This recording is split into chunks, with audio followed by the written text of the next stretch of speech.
Hello and welcome to this week's episode of the Filmmakers Podcast. This, as you know, is a podcast where we talk filmmaking. From indie film to studio films to high-end TV to short films, documentaries and everything in between. How to get them made, how to make them, and how to try not to F it up, in a very, very humble opinion. I'm Giles Alderson. I'm a writer, director and a producer, and I have pretty much locked picture on my latest directed feature film, Samadiva. I've been over in Bulgaria doing that with my amazing editor, Vesko. We are now waiting for the execs to watch it and give feedback. It's a very exciting time. I am now heading up to Scotland on Thursday to do the sound mix and grade on Sessions. It's all go, right before Christmas as well. And what a treat we have, and what a treat it will be, and what a treat it is today, because it's Code Red. We're entering a cultural phenomenon.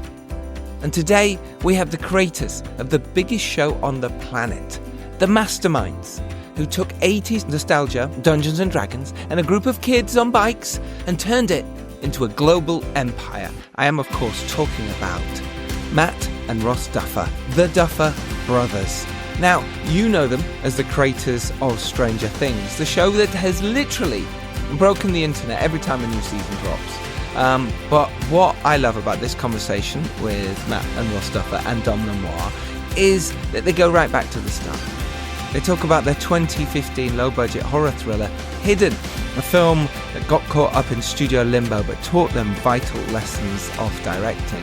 We dive into how they write as a duo, how they pitch to networks and deal with rejection, and the absolute mountain of work it takes to land the final season of the most popular show in the world. From the upside down to the top of Hollywood. This is a masterclass in long-form storytelling and sticking to your vision. So, before we get there though, I thought I'd let you know, before our Christmas special next Tuesday, which we are recording tomorrow, by the way. It's going to be fun. It's Christmas quiz and sort of our upkeep of the year and what we can do to move forward into 2026. And yeah, we are at the end of another year. And I know what some of you are thinking. You're looking at a script. You're looking at that script on your desktop that's been sitting at draft 2 since January. You're looking at a camera gathering dust in the corner, or you're looking at the rejection emails, or worse, the silence, and you're thinking, maybe next year. Well, stop it. Stop it right now. Because if this year on the podcast has taught us anything, is that there is no magic permission slip coming in the post. No one is going to knock on your door next year and say, here is 5 million quid, go make your dream. You have to take it. See, look at who we've had on the show. Very recently, we sat down with Michael Shannon, Riz Ahmed, huge actors, Channing Tatum, Imogen Poots, Kirsten Dunst, directors like James Vanderbilt. They're giants of the industry. We've had Kristen Stewart talking about the terror and thrill of directing her first feature, Noah Baumbach breaking down the craft. And do you know what the common thread is? Whether they're making these massive blockbusters or a grainy 16mm art film, they've all dealt with that fear. They've all had days where they thought it was going to fall apart. But do you know what? They turned up. And do you know what? They delivered. We've spoken to amazing indie filmmakers. Very recently, Joseph Milson. And even more recently than that, Mark Hampton. He wrote, directed and produced, edited and starred in his own film. Got punched in the face in a Cambridge basement just to get it in the can. And that's the spirit. That is the job. And as the great filmmaker Francis Ford Coppola once said, you have to be very brave and very foolish to make a film. So I am asking you to be brave, and I'm asking you to be a little bit foolish. So stop waiting for the perfect time. The perfect time doesn't exist. The perfect budget doesn't exist. The perfect camera is the one you can get your hands on today. And filmmaking is hard, it's tiring, it's heartbreaking, but it's also the best job in the world. It's immortality, and it's bloody magic. So here's my challenge to you from now onwards and moving into the new year. Don't just be a listener, don't just be a fan, be a filmmaker. Take the no's you've got this year and use them as fuel. Take the jealousy you feel when you see someone else succeed and turn it into hunger. Go write that scene. Go beg for that location. Go shoot something on your phone if you have to. Just make the movie. Go make your film. We're the Filmmakers Podcast. We're a family. And we're all in the trenches together. Now, go have a vegan mince pie. Get some rest. And then come out swinging. Let's make this next year the one that you get it done. But enough of my ranting and inspiration, or trying to. Let's get to this week's episode with Matt and Ross Duffer, the Duffer brothers, who have created the Stranger Things, one of the biggest shows ever. So grab your egos and turn up the volume. Let's welcome the Duffer brothers. So welcome to the Filmmakers Podcast. Well, thank you. I mean, this is incredible what they've done with the sets like everywhere. I know. You Unbelievable. must be very excited to be sort of immersed in this. Like, this is all your work. But yeah, it's pretty surreal. Yeah. So how are you feeling? I mean, I've just watched the first couple of episodes of this series. I've been following it since the inception. I love the show. It's like everything that I sort of grew up enjoying as well. Yeah. How are you feeling sort of being at that stage of, it must be a little bit bittersweet sort of coming to the end of it? It is. It's funny that we were just talking to some of our cast last night. We're all in this space where we're in a little bit of denial. We know it's coming, but because we're still talking about the show, we're still hanging out and doing press. Matt and I still actually have work to do on the show. Once New Year's Day comes around and there's nothing else to do on it, I think it's going to hit pretty hard. Ending production was hard, but since then, I've been trying to ignore the fact that it's all over. By immersing ourselves in work. Yeah. Exactly. Yeah. Yeah. Heads in the sand. Yeah. Yeah. It's been so many years, isn't it? So it's almost 10. Wow. Yeah. So I'd love to just chat before we get fully into Stranger Things. I'd love to sort of talk about how you got into, the inception, because we're a filmmaking podcast. Right. Like, this is one of the biggest, probably the biggest show on Netflix. For filmmakers, I think this is probably everyone's dream, is to sort of land a show that's this big and this successful and this well received. So it would just be great to sort of hear a little bit about how all that started off. And like, I know you did a couple of shorts, and then you did a feature film, and you did some show writing. Yeah. And then this sort of came. So how did the whole thing sort of start? Well, we weren't initially interested at all in television. So we grew up, it's probably apparent watching the show. We're movie guys. We grew up wanting to do movies. Yeah, exactly. So our dream was to do movies, and we were able to make a movie. We wrote a script called Hidden, and Warner Brothers, it was meant to be made independently. And then Warner Brothers bought it and allowed us to direct it, which was pretty incredible. It didn't cost a lot of money. And then Warner Brothers had no idea what to do with it, so they dumped it. So it was kind of, it felt like that moment where you're desperate to get let into the party, they let you in, and then they go, well, this was a mistake. And then real imposter syndrome kind of kicked in. And Ross and I started to run out of money that we had made from that movie. And then luckily M. Night Shyamalan had read that script that we wrote for Warner Brothers, which was kind of ripping him off a little bit, but he liked it. And he hired us for a show called Wayward Pines. And through working on that, we learned television, and we got the credits that made it look like we knew how to television worked more than anything. And we had this TV idea, right? It felt like nobody, it was like every meeting we went to, nobody was interested in our movie ideas, and they kept asking for TV. And the reason I think we became interested in TV at that point, aside from thinking, well, it'll be easier to get a TV show off the ground, was we saw that landscape changing, right? We saw The Nick, it was a Steven Soderbergh show, which is great, where he directed every single episode. So it had a real filmmaker's point of view. It felt like a long form movie. We had seen the ad for True Detective, and the True Detective wasn't out, but we could see that something was coming and changing. It looked like a movie. It was shot on film director, film stars. And so we went, I think, something's happening here. House of Cards, David Fincher, on Netflix. So we went, okay, let's try to jump onto this bandwagon. So the development of Stranger Things, like how long had you had sort of general ideas? Had it ever been a movie before it became a TV series? It was it was like the very kernel of the idea was a film, a discarded film idea. It was during the time of where found footage was a big deal. So we were just spitballing a bunch of ideas, and we wrote them all down. It's a reminder to write down your ideas, even the ones you're not sure about or that don't click. And it was based basically a found footage film set in the 80s about something called the Montauk Project, which was a conspiracy theory in Montauk, New York. And it involved portals and to other dimensions and monsters and experiments on people and children. And it all was an offshoot of MK Ultra.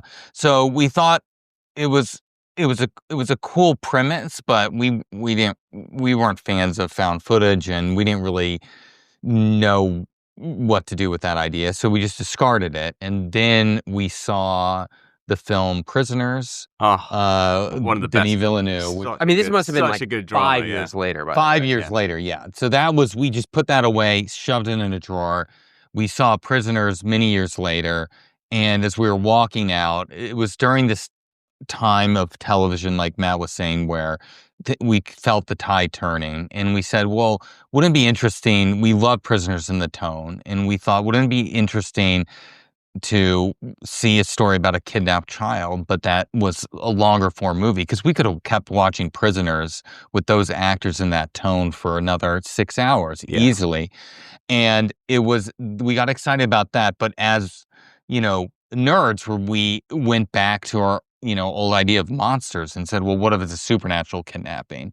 And then we started thinking about Poltergeist, and it just sort of, it snowballed from there. But it came together actually pretty quickly once we sort of smushed these two ideas together. I love Prisoners as a reference. I mean, that's just like perfect thriller in my books. Like, I just read it inspired Weapons as well. Yeah, I can see that. I can really see that. Yeah. Like the whole visual sort of language. Yeah. So, okay. So, I mean, that's some great sort of, you've got all your childhood references. You've got these two sort of things you're putting together. So how did that then get to Netflix commissioning you? Like, what was the pitching process? Like, what did you actually have at that stage? Well, we wrote the script, which we normally are quite slow, but that came very quickly, which we thought was a good sign. Pilot or like the whole pilot, series? Just the pilot. We just had one script. We developed a pitch book. It was about, you can actually find it online. It's floating around somewhere. It's about 20 pages, a lot of pictures of films from the 80s. And that was all we had. We sent it around to various producers. And we ended up landing at kind of, well, I won't go into the full history, but so we ended up landing with a surprising producer, which was Sean Levy, because and his company 21 Laps. And Sean Levy was known for mostly family films, like Night at the Museum. They'd never done television. Never done genre. But we knew his producer, Dan Cohen, who was, again, just a general meeting from years ago, but he spoke our language. He's just a movie nerd.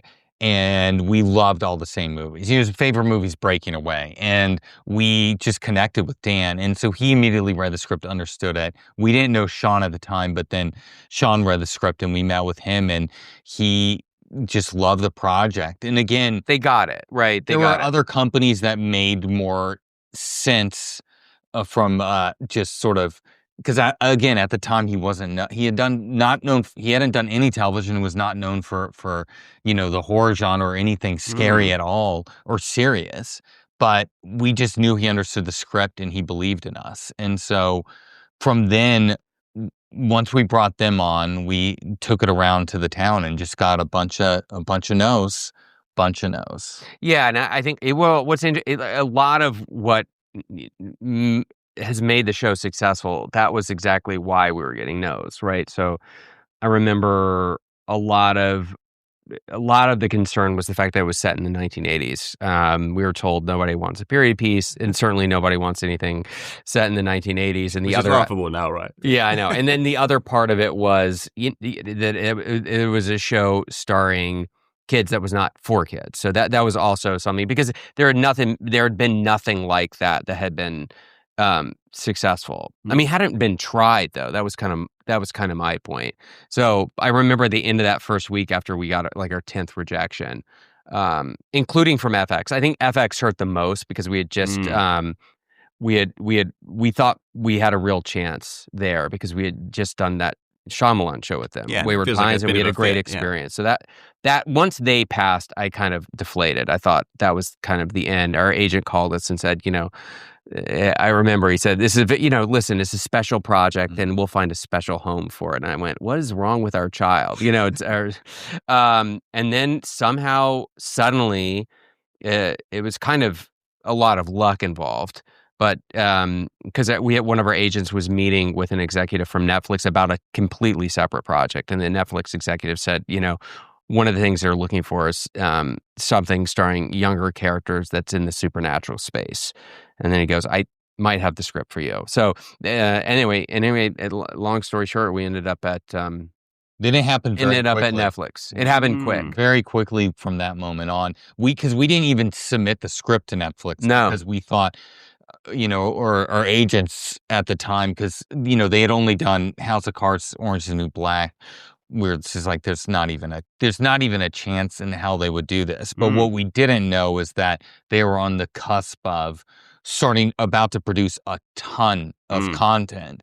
And so once they found this show, which filled this void that they felt they needed, they quickly not only bought the project but greenlit it straight to series. So really for us, it was his dream come true. Yeah, and then it became like a flagship. I mean, that must have been an incredible moment. Yeah. I mean, what was it? Was it scary? Like, I suppose Netflix wasn't, as expansive as it is now back then. Oh, not even close. But it was still, it still had money and it still had a lot behind it. Like, what was your sort of mental process when you're like, okay, this is happening? I mean, did you have to go into like exec meetings? Did you have to like rustle up the more episodes in the writing? Like, what was that sort of first? No, it was just a new sensation. It was something we had only experienced the opposite, which was like complete and utter failure. You know what I mean? But in retrospect, I'm glad because it made you sort of appreciate it more, and it kept our egos in check. So like, you're constantly still a little bit, you know what failure feels like, and you're still feeling like that could come at any moment. And so there was a lot of excitement, and that it was connecting with people in the way that it did, but then also a terror quickly set in because you're going, well, can we do this again? Because it kind of felt a little bit like a lightning in a bottle situation. So we pretty quickly set about working on a second season, and we had not really honestly thought about the show beyond a first season. So we had to actually start really mapping out what would be a potentially long-running show, like further develop the mythology and so forth. So, I mean, it's not like we didn't have rough ideas, but they were very rough in terms of a sentient evil behind it. What is that sentient evil? So we started working with our writers to kind of lay a foundation for what became now, a long-running show. Yeah, I mean, I was going to ask that because each obviously there's the overarching theme and the feel and the mood, and it would be great to sort of get into that a little bit. Yeah, but each season has a very specific kind of flavor, and they all sort of have their own like mini themes that are sort of going on. Like the tone shifts a little bit, or we go into another sort of direction. So like. Yeah, what was the sort of process like? What were you trying to achieve with the first season, and then what was the the end goal, I suppose, in like making sure each season feels different, but you're working towards something? Well, I think some of that comes out of us looking at the movie sequels, not television shows, but movie sequels, and what are the successful ones. And specifically, the first ones that obviously come to mind are for us are Cameron's Aliens and T2, which is you're not losing what is at the heart of those series, but you're taking it in new directions, and you are changing in sometimes the tone in a way. And so I think a mistake that people tend to make with films is they're trying to build out an expansive universe, but they haven't even made one good film yet. Yeah. And you've got to make a good film. So with each season, yes, we have some long-term things that we want to achieve over the course of the series, but mostly we're going, how do we make the best season that we can possibly make now? And how do we make it something we're excited, a story that we're excited to tell? And part of that is going, well, we're going to change it up. It would have been so simple and easy to take the blueprint of season 1 and just rinse and repeat and do like Home Alone 2 and just do it again and again and again. But if we had done that, I'm pretty confident that we would not be here 10 years later talking to you. The show would have just slowly, it would have been diminishing returns. And so we just wanted to keep shaking it up, keep taking chances and swing for the fences. And of course, not every chance you take works out perfectly, but I think that's much more interesting than if you just are you're just repeating the same thing over and over again. So let's talk a little bit about the actors, because they're obviously really, really pivotal to this. Yeah. And I feel like that also sort of plays in, I mean, obviously Millie's the kind of, I remember the first time I watched her on screen in season 1, I was like, whoa, this is Yeah. unbelievable. But then, in other seasons you've got sort of the Billy and that kind of dynamic, and each new sort of character sort of works very well in tandem with the new theme. So I mean, let's talk about how you got Millie sort of involved in the first place. And your casting process. Yeah, I mean, obviously we knew that the show was going to work or not, depending on the cast, specifically the kids. Like, you know what I mean? And you see so many child actors who feel like they're acting, so that was our big thing. Okay, we needed to make sure this doesn't feel like the Disney Channel, right? So you're looking for kids who feel very authentic. So we started actually casting when we had did we have 2 scripts? 1 to 2 scripts. So we started very, very early looking for these kids. And I mean, there's not a ton of them. Like I always go, it wasn't actually that challenging in the sense that you don't have 5 kids and you're going, which one of these could be Dustin? You just found Gaten, and it's like, that's it, right? And that's Dustin.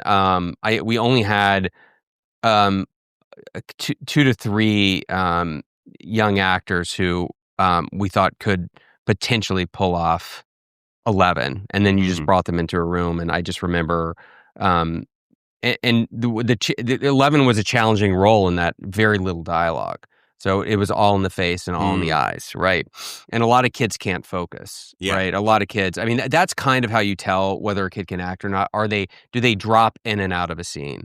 Did they just memorize their dialogue, spit out that dialogue, and then are they listening? And so you have to find an actor who's really listening. And so and that's where Millie shone, right? I mean, she was incredibly in the moment, no matter what was going on, and there was so much going on in the eyes, and it became very clear that that this girl was special and that she was the one. It was really in filming she was good in her audition tape, and obviously that's where we brought her in to read her, but it was actually getting just a close-up of her on camera and seeing it in her eyes. It's so strange nowadays. Auditions are so much of it's over Zoom, and I think it's a mistake because it was us being in a room with her, getting an actual close-up of her, and she was just like, it was just one of the scene where she puts on a wig for the first time, and just seeing it in close-up, and it was just chills. And like Finn going, pretty. It was just magical. Do you have any tips for working with children? Yeah. I mean, the tip is, which is, I think it's all in finding the right kid. I think some people make a mistake, which is, I can pull a good performance out of them. First of all, there's no time on television to do that.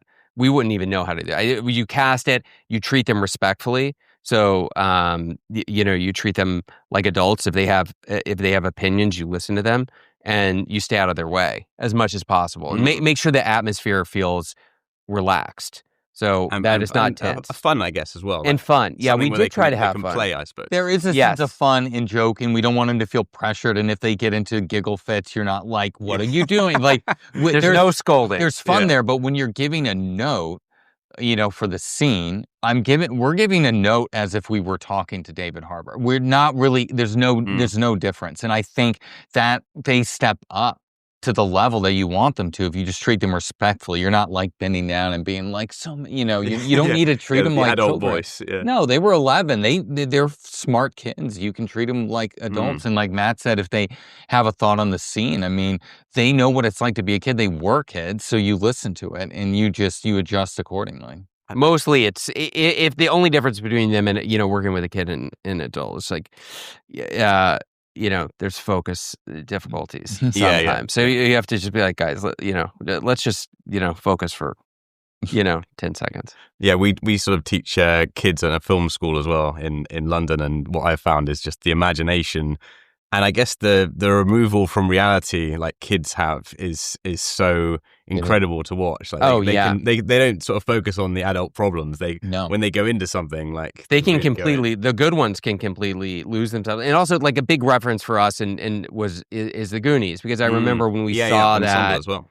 We saw that when we were really young. We saw that we were the age of the kids in that, and in that film when we saw it for the first time. And it was the first film I think that we saw that really captured how the dynamic that we had with our friends and the way we spoke. I mean, it's messy. There's a certain messiness to it, but it felt very authentic. They're talking over each other. They're cursing, etc. So that we wanted to do our best to capture that feeling. The one note that we would give the most, and the only challenge that I remember working with them is sometimes, I mean, they're kids and they're working I can't remember the hours that were allowed at that age. It's something like 8 hours, but sometimes they were just really tired. And so they would forget that they're tired, and you would do the scene, and it would just be dead. And you would just go remind them that you just go like times 20, like whatever you just did times 20. And then they would be like, oh yeah. It's like they forgot that they were in a scene, and then they would just snap to, and it was great. Amazing.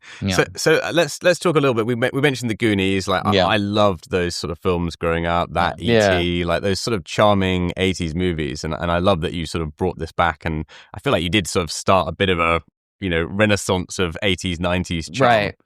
How did you get into the setting such a specific mood and the blending of like horror and the 80s and the action thriller and the kid friendship movies? Like what was the process in terms of building that from the very first instance? Well, I mean, when we were building, and it's mentioned in our lookbook where we were talking about and different types of movies that each generation in that season was in. And that was part of what excited us about telling this as a television show, because we're like, we can do something that a movie could never do.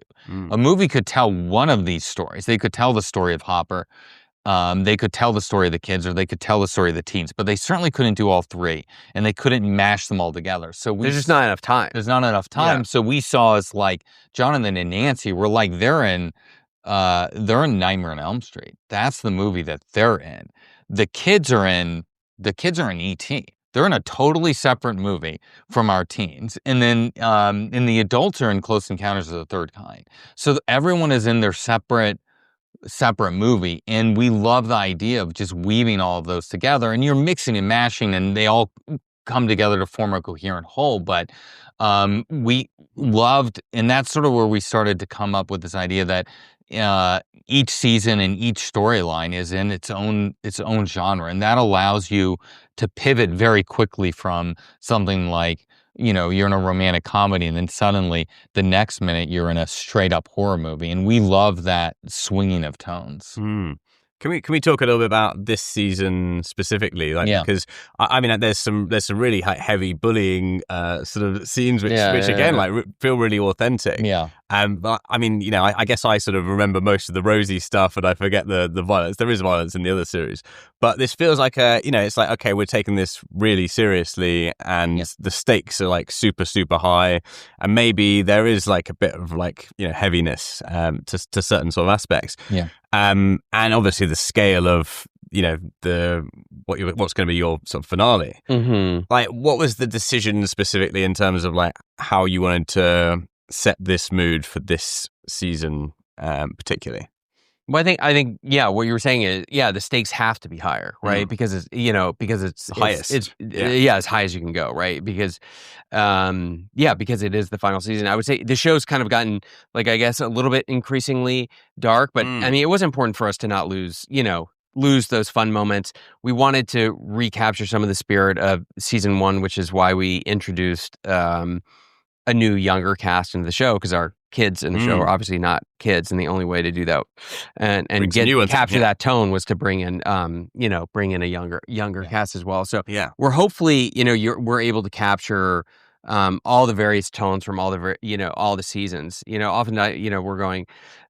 We wanted to take sort of the best of the best from all the seasons and kind of merge it, into one. And because we've learned so much about the show over 10 years, we've learned the things that work the best, the things that don't work so well. So you're trying to take all those lessons and apply it here. So, I mean, I was really excited by that new story thread. Is it Nell? Is that the actor? Yeah, Nell. Yeah. So that is completely different to anything I've seen in the series so far. Yeah. And I really like it. It's almost like a surreal, like, looks happy, but it's obviously like sinister in its own way.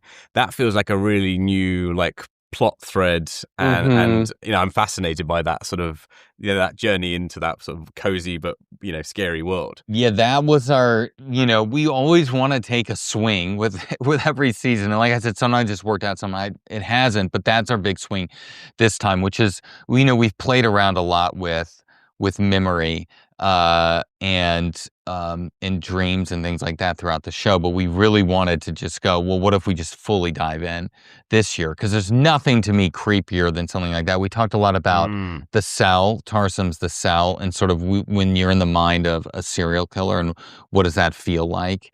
And we love the idea of something, yes, that looks cozy, but there's just something off about it, and that can feel very nightmarish in its own way, and just as scary as a big CG monster, or scarier. Definitely.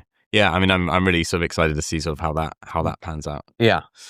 So just a little bit about music, maybe, because that's obviously another huge part of the show. Like, how do you pick tracks for the original soundtrack, leaning into that sort of side of things? Like, where does that all come from? I mean, just talking about the score for a second, like that, was one of the things I think we decided on very, very early on, which is that we wanted to have a synth score. And part of that was us feeling like, we weren't going to have a big budget for a large orchestra, and it was always going to feel like sort of second-rate John Williams, that we were never going to compete with that. I always feel like kind of, was never going to reach that level, so it was going to be disappointing. And we started to play around when we developed kind of a sizzle reel to help sell the show, and we threw some John Carpenter music on top of E.T., and it was cool. I mean, first of all, it's not that hard to turn E.T. into a horror film because it's kind of creepy as it is, but it really made it quite scary. And we thought that was a really good, cool tone. So that was kind of a proof of concept where we go, oh, this is cool. So we found these synth composers, Kyle and Michael, who, I guess they weren't really composers. They just had a synth band. They were selling used synthesizers, and we brought them on to compose. And I think that gave the show, a unique identity. We're really into film music, and we think that that it's such an essential part of cinema, of cinema and visual storytelling. So anyway, so we spent a long time, and we continue to spend a long time on music. I would say even in editorial, about 50% of our time in there is spent on music and finding the right music. And then soundtrack, we try to, I think the most effective uses of the soundtrack is when we're writing into the script, as in we're tying it into both character and the narrative. Like Running Up the Hill. Running Up the Hill being the most obvious example, but we started in season 1 with The Clash, Should I Stay, Should I Go? And we've tried to sort of continue that, of making sure when we're doing occasionally we'll do a needle drop on a scene and just be like, well, this just feels, cool, Africa by Toto or whatever. We'll be like, well, it's just it's a great song and we just want to put it in there. But generally the most success that we've had, Running Up the Hill being the biggest success, is you're going, this is fitting for Max in her emotional arc and character journey, and also narratively, because it's how she's, able to escape Vecna and his mindscape. So that's what we're really trying to do with each season, and this season is the same way. There's a bunch of big songs that were written into the script specifically, and that comes about letting the narrative tell us what the song should be, as opposed to just going, oh, I'm nostalgic for this song, or I really like this one. Nice. Yeah, that's amazing. So just to finish off, Yeah. last question. Was there we've touched on it a little bit earlier, was there any point in your careers where you thought, I'm not sure if this is going to happen? Oh my God. Like what did you do to get past that? Because obviously you're now at a stage where you've done some really amazing work, but I mean, your 20s were hard. Mm. Yeah, are hard, especially because it was hard to get people to take you seriously. And Ross and I we're not from Hollywood. We didn't know anybody in Hollywood, so we spent a long time just trying to make connections and trying to meet the right people, trying to find a way to get an agent, and we just kept hacking. And I always, we didn't have a safety net, and we had nowhere to go, which I think it was terrifying, but I think that was helpful, because if we kind of gave up, we were absolutely screwed. We had developed no skills beyond this one skill. We wrote a lot of really bad scripts. And so you just, I think you just have to keep working. I was like, we just wrote. We wrote on the weekends. We wrote a bunch of crap until finally we wrote something we thought worked. It was pretty clear, I think, when we wrote the first script that worked, which was Hidden.